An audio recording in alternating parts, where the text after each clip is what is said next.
We differ from like the Lions Club, as most people are familiar with. They are usually sighted people. There are some visually impaired people that are Lions members, but we are the largest nationwide organization of blind people for blind people. And we have a national level. Our headquarters are in Baltimore, Maryland. And then we have a state level, and I serve on the board for the state. And then when I moved to Lincoln County, there was no NFB in this area, and my children were gone and grown, and I just had a desire to be a part of it again. And so I was attending a chapter that I helped start in South Iredell County, and I thought, yeah, this is crazy to drive all the way to South Iredell for a meeting. So I got kind of connected through services of the blind of Lincoln County, with some blind friends. And I thought, why don't we have a chapter here? So I'm very impassioned because this is a big part of who Joy is. We tell people, you are not blind Joy. That doesn't define who you are. But I am Joy, and I happen to be blind. And that's a big emphasis that we need people to understand. That does not define me, but it does make me a little different. And but I'm very impassioned about finding people because of the HEPA Act. We used to could call the post office, used to could call churches, doctors' offices, and say, can you give me a list of visually impaired or blind or legally blind people? And, I could call them. But we can't do that anymore, as everybody knows, because of the HEPA Act. And so now it's by word of mouth or things like this. And my heart just hurts for people that are out there, especially newly blind. Now, I've been this way all my life, so I'm pretty adapted. I've taught myself things. I've taken classes. This is normal to me, as I was sharing with you, Sandy. I don't know any different. I've never driven legally. I've never been able to pick up a piece of paper or go to the store and start reading a greeting card. Things that you folks take for granted and naturally, we can't do. And so I just am so impassioned for people that do not know that there's a National Federation of the Blind out there, that do not know Lincoln County has a social worker just for the blind, Tammy Lucas. And by the way, can I give out her number? Sure, if it's okay with her. Yeah, oh yeah. She is here in Lincoln County 2 days a week.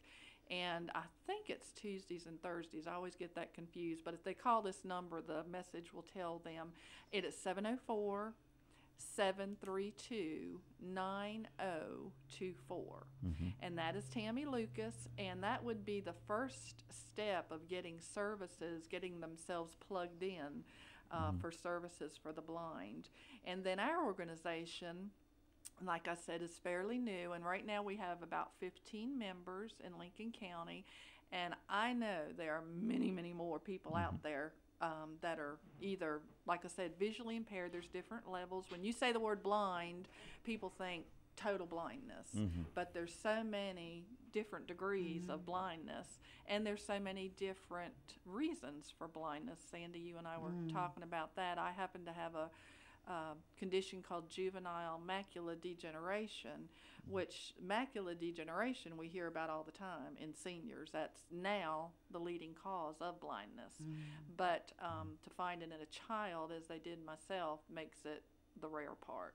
But like I said, I don't know any different. But we meet, the National Federation of Blind in Lincoln County. We meet the first Thursday of every month at the Senior Center at the Gaston College here in Lincolnton. And that's what I would love people to, come visit us. We presently made a ruling that we would cover the dues for people. It's usually $10 a year that we have to send into the state, but we would take care of covering that if they just come and join us. And what our purpose is, it has many facets. One is socialization. You know as well as I do, whether it's a hobby or church life or whatever, birds of a feather flock together. And there's nothing like getting together with a group of blind people that understand what you're going through, what you've been through, your challenges. And then we we want to make Lincoln County better for the blind. We want, you know, you folks out there to know that we have a blind community, and we want to make the blind community independent. I don't want to have to depend on you if I don't have to. Yeah, I can't drive. So I need you, you know, believe it or not, there is a car for the blind. I think that's just fascinating. That was developed a couple years ago. And the National Federation of the Blind was responsible for that prototype. And they say it's going to be out in a couple years. Wow. Wow. Yeah. Now, I want them to get all the kinks out before I get one. Oh, I know.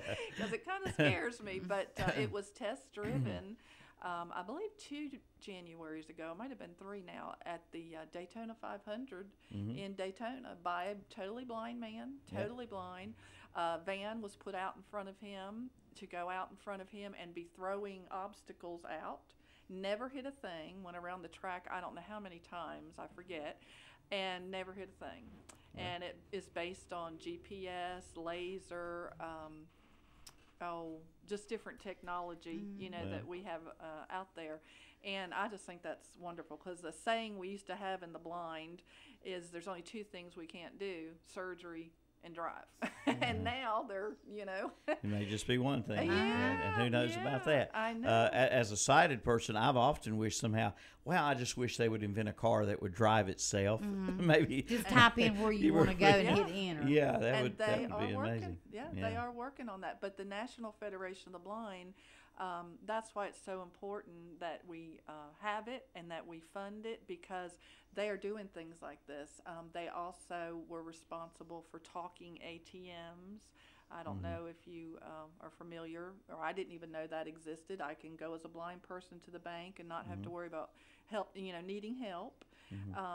There's just so many things that they have done for us. So technology is very important for the blind. In your group meetings locally, or in meetings before you moved to this area, do you find a lot of folks who come to the meetings with they used to call them leader dogs for the blind. Now the name is guide dogs, service dogs. Do a lot of people use those? Not a lot. Now, when you go to a big gathering for the blind, you'll see, you know, of course, many more. Our national convention, that kind of thing, and they're so fascinating. Oh, they're so intelligent. But we do have a gentleman. He's not in our Federation of the Blind, but he has a seeing eye dog or a guide dog. And we had a college girl. Maybe you probably saw her wandering around town a lot. College girl, but she just recently moved off. That had a dog, but they are very expensive, and it's a big commitment. So they, from what I understand, it costs about $40,000 to breed, you know, from breeding all the way through training. And so they want to make sure the person is very committed to doing this, because you don't just let them lay around. You have to walk them, you have to work them, or they'll lose their abilities. In a place, now you're in Lincoln County, Lincoln area. Is a place like Lincoln especially challenging to a blind person as opposed to a larger city, which is easier to get around in? A larger city in some respects, because they, I don't know if I should say they keep up maybe with some of the laws a little quicker. Now, I had mobility training in Lincolnton. We have an orientation and mobility specialist that will come take you in your home with a cane and teach you how to get around your surroundings inside and outside. She took me to Walmart. She took me to downtown Lincolnton. And I don't know if everybody's noticed these new little, they're called trunks. Little bumpy things at the curbs now. I don't know if you've noticed those. Those are for the blind. And they are very helpful now, because that lets us know that the curb is coming up, a street is coming up, and, you know, not to walk out in traffic. I have, as a matter of fact, even in my little old town of Krause, where I live, after they did some road work recently, they put these yellow colored, like Right. mats at the Right. at the sidewalk intersections with, like you say, the bumps on Right. them, They're and called inverted trunks. and so that's for folks who are visually impaired. Then. Yeah. In some ways, Lincolnton, is not too hard because it's not near as busy, so it's like a 50-50 situation, they, but like I was sharing with Sandy earlier, people are innocently ignorant. I don't hold them responsible, but getting the information, knowledge is powerful, and getting the tools in people's tool belt to let them know, their life is not over. I met a young lady in September at the Apple Festival. She was walking down the sidewalk with her family. She was struggling because the lines and cracks, in the sidewalk appeared to be a step to her. And that's very dangerous and scary to us, as a blind person, when you think it's a step and it's not. And so I jumped up. I was helping at a parking lot, and I said, "Excuse me, are you blind?" And she said, yeah.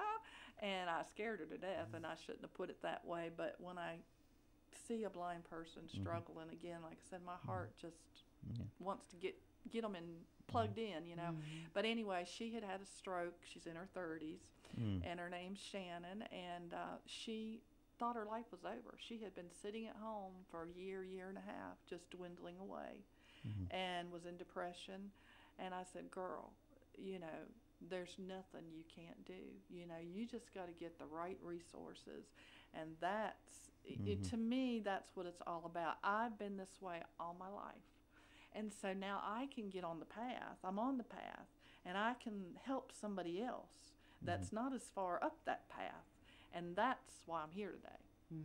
That's what I want to do. I don't want somebody at home, no matter what age they are. They may be a senior citizen, think, well, I'm 70-something, my life's about over anyway, so I'll just forget it, because a lot of things happen to our eyes as we get older, and we can't control that. And it doesn't matter what age you are, things happen.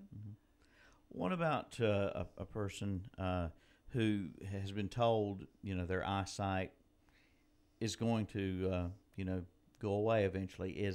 Are there operations, medical procedures, anything like that can come in and keep a person sighted longer, or maybe? It would really depend, Milton, on what it is. Like any condition, there's so many different visual problems. My particular problem, there's nothing they can do. There's no surgery. No, there's no surgery because the macula is in the back of the eye, and they would have to cut the optic nerve, and the optic nerve never regenerates itself. It's like a big cable with a million little cables inside of it. Wow. And they would have to literally reconnect exactly every fiber, which is right now impossible. Wow. And so it just depends. Many, like this girl I was just referring to, Shannon, she has had many surgeries, and the doctor's hoping, she has got some of her sight back, but because of extensive bleeding, she has extensive scar tissue, and they just do not know yet whether she'll ever, be able to drive again or see normal again. So it's an individual case to case. Okay, Sandy? Well, how many people have you found that, I'm sure they don't really know who to call if they're losing their sight. They know they're losing it, and they want to get up on the bandwagon and start learning some things to do about that. Now, my own mother, she's 87, and in one eye, I go over every morning, I put in one contact in that eye, and that helps her to read. Right. Now, if I don't do it, she can still see, but not well. And but once they learn that something's going to eventually happen with their eyesight, don't you encourage them to come on in and learn some things? Oh, yes. We have so many technological things that people have I'm learning. Oh, trust me, I have learned so much from my other blind friends that are further on this path, up the path. We have what's called independent living instructors. They will come to your home, or they will have what we call a mini center. We had one about 18 months ago that I attended here in Lincoln County, and it is a class, a group of people, and they will teach you how to mark your clothes. How do you know whether the clothes you're putting on today are red or purple? You know, there's ways. How do you tell a can of corn from a can of pineapple? How do you tell salt from pepper? How do you use a knife now? You know, how do you get around your home? And these are things, again, the goal of the NFB is equality, opportunity, and security for the blind. And the way you do that is by making people independent. And the only way you can get independent is to have somebody teach you these skills.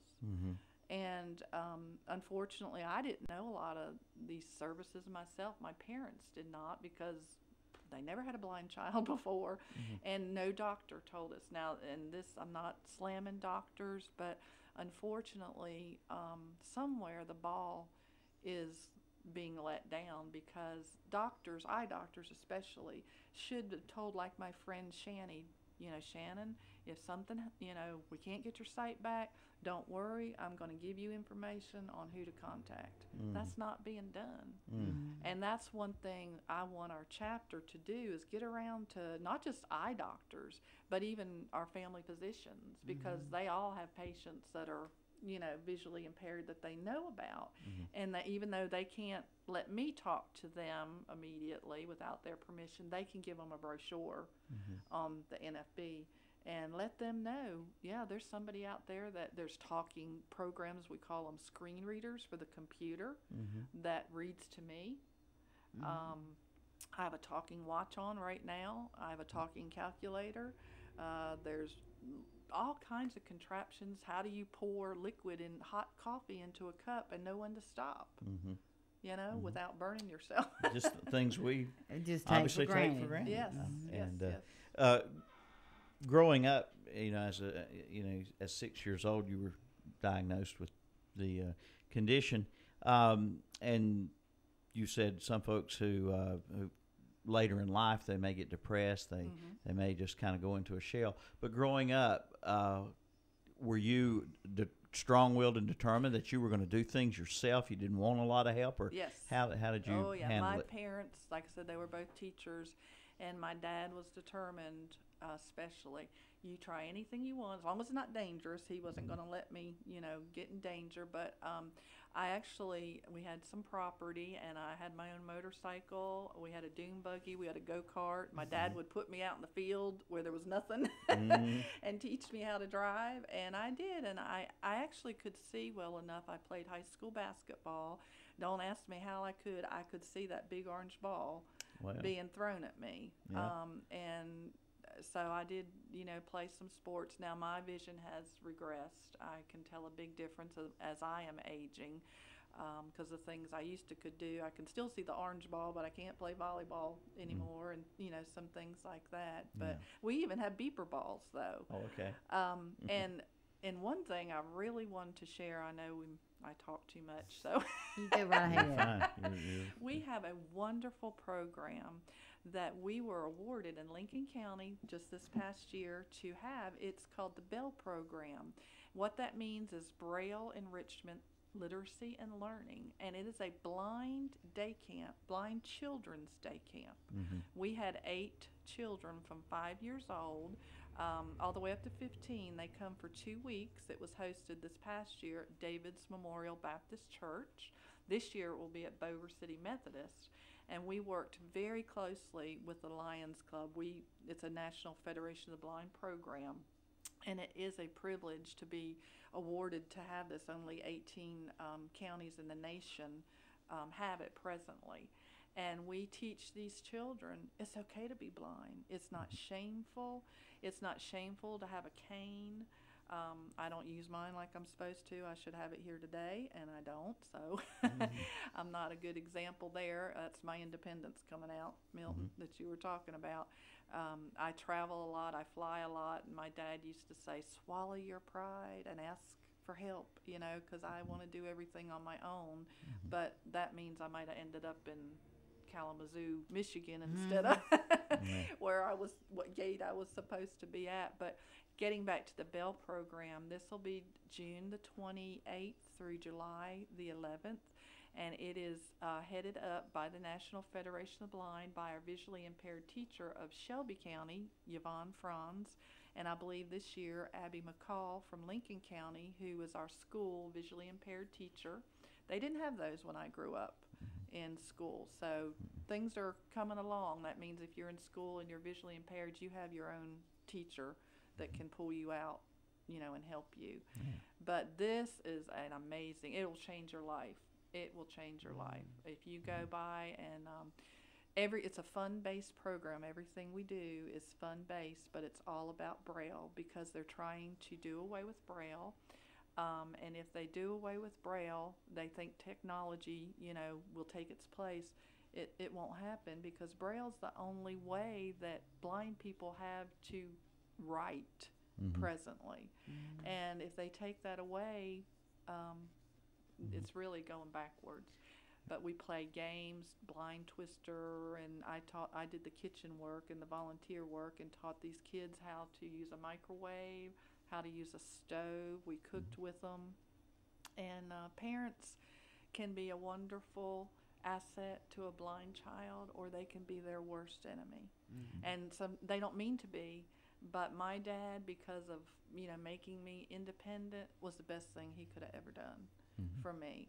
But you get parents that are scared, and we saw some of that this year, and they won't let their children even in the kitchen, let alone touch a stove or touch a microwave, because they're afraid they're going to cut themselves or burn themselves. And we taught them those skills, and it's just really neat. I wish we could do a program, maybe, Sandy, that would be something coming up for the summer we could focus on. In the radio business, Sandy, you know this well as long as you and I have done this type of work, it amazes more and more, especially when I got into radio, that the radio, and that's why this is a good program to do, the radio is what a lot of blind people, listen to for information. TV just maybe doesn't do anything for them if they're blind. So the radio is very important to visually impaired people, and I meet more and more people every day when I go out to an event or something that come up to me, and I had no idea. I've talked to them for years on the air, know their names, and they may be swap shop callers, they may be contest players, but you find out more and more often that people are blind. There's a lot of blind people listening to the radio.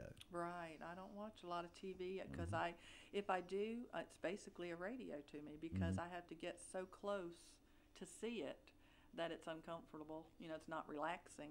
So I just listen.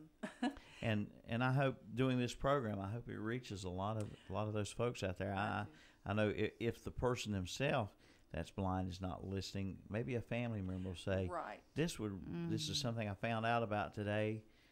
That would really help you. And are blind people open to coming to these meetings? Or is it hard to get them motivated to come? Some are not. And this is not a biased statement, but it sounds like it.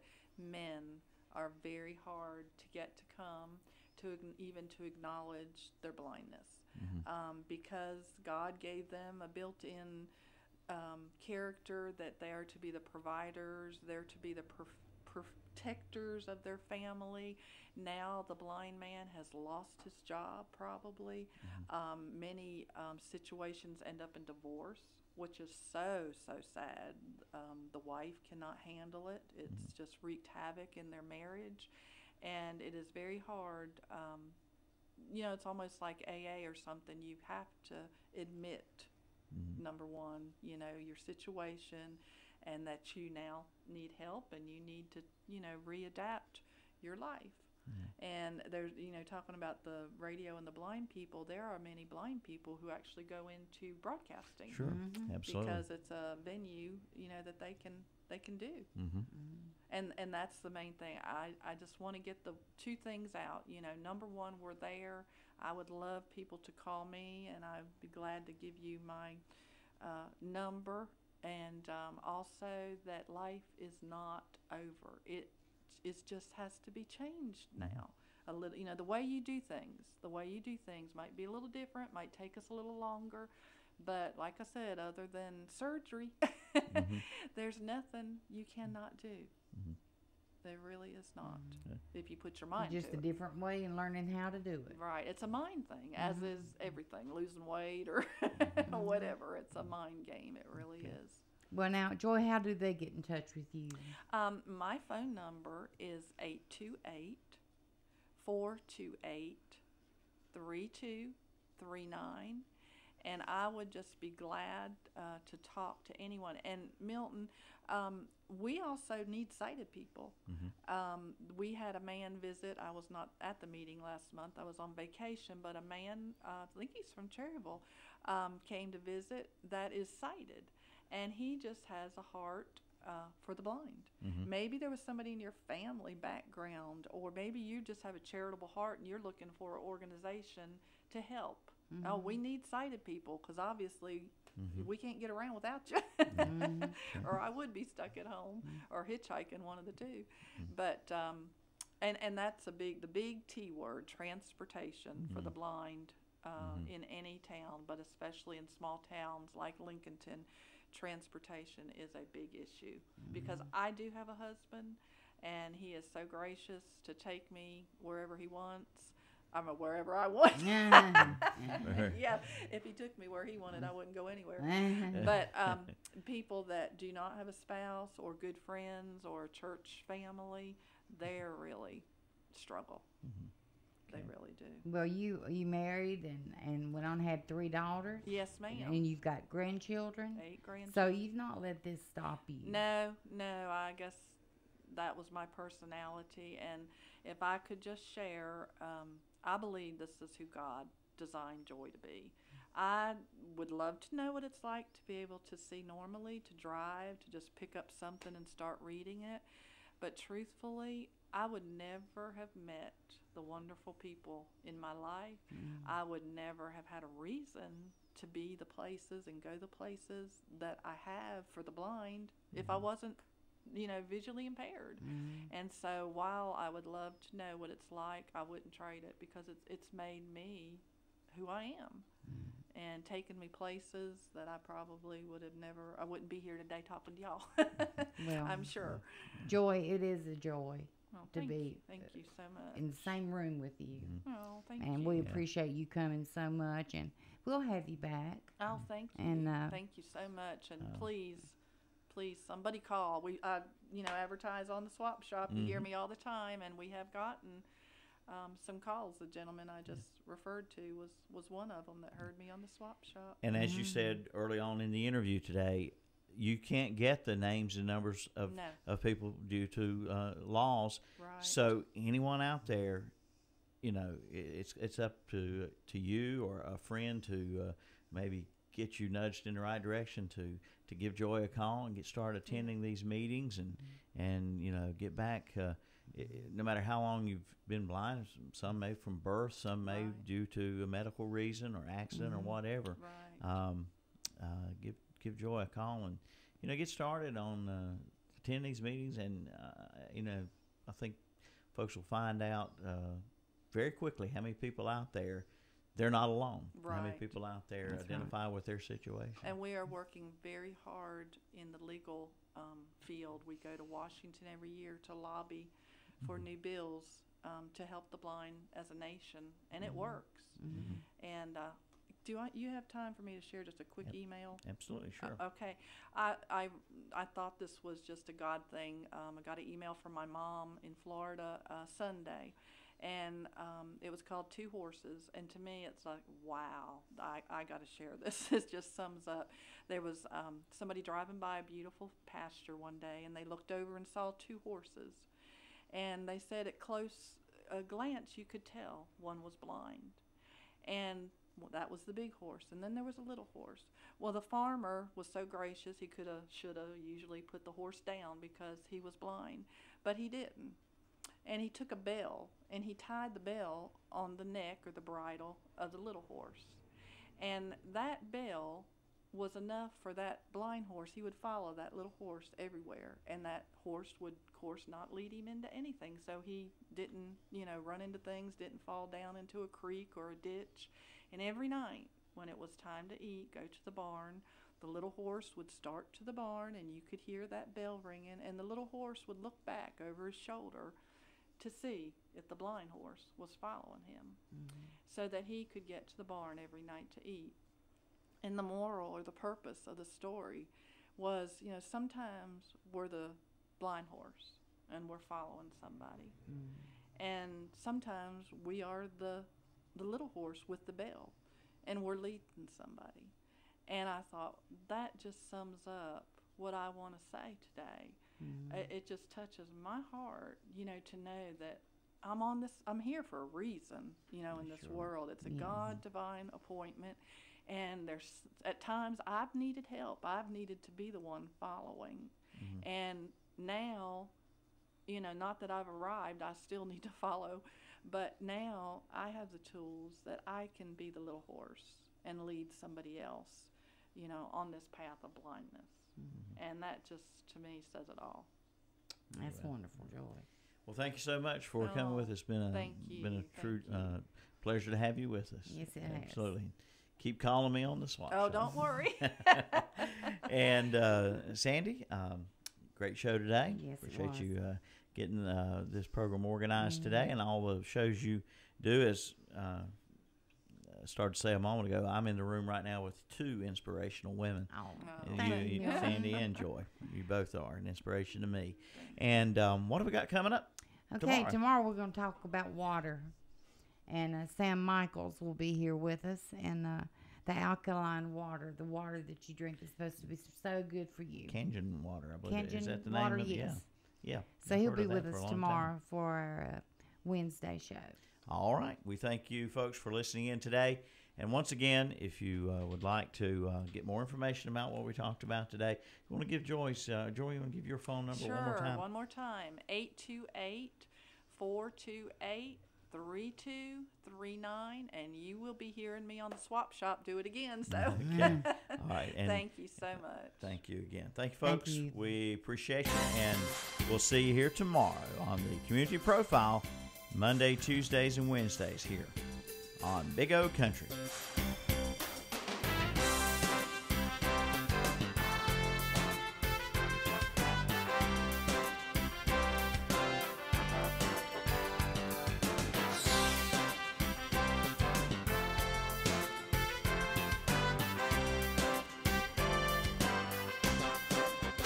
Whether you're working I like listening to music when I work. or working out, When I'm in the gym. we're working for you.